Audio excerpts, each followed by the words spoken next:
Hey there, it is day 55 of Drop 'em 78 with the Queen of Swords from Dame Fortune's Wheel Tarot, here depicted as Pallas, who was the chaste goddess of wisdom, also known as Athena, and the most common name given to the Queen of Spades in the French tradition as early as 1493 or even earlier. The other common name given to the Queen of Spades was Joan of Arc, who, like Pallas, was known as a maiden.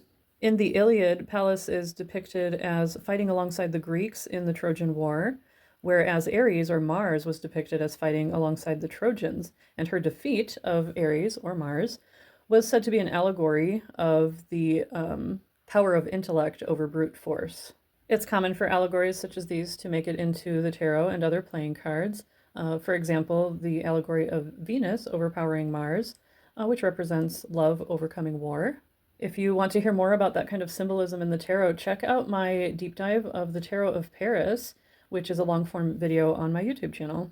For Atea, the Queen of Swords represented widowhood as well as emptiness or vacancy, sterility, and poverty. The sterility part is particularly interesting since the TDM Queen of Swords is often interpreted as being pregnant and doesn't appear to be an elder either.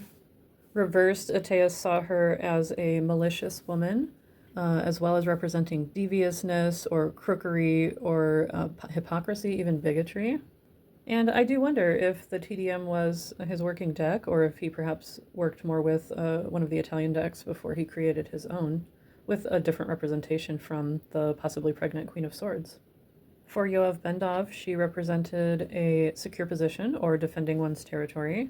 And my detail is the way she holds perfectly balanced this oversized sword without it being supported, which seems to represent an impressive level of strength and control, especially considering how stoic she looks. Atea also considered her to be daring and free, which is kind of nice, a little bit of a more positive spin on the card.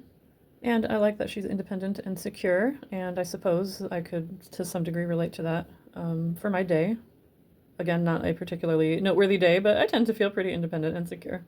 Another really beautiful card, and tomorrow we will finish off the courts and move on to the majors or the triumphs the following day. So I'm super excited about that. Thanks so much for joining me, and see you then.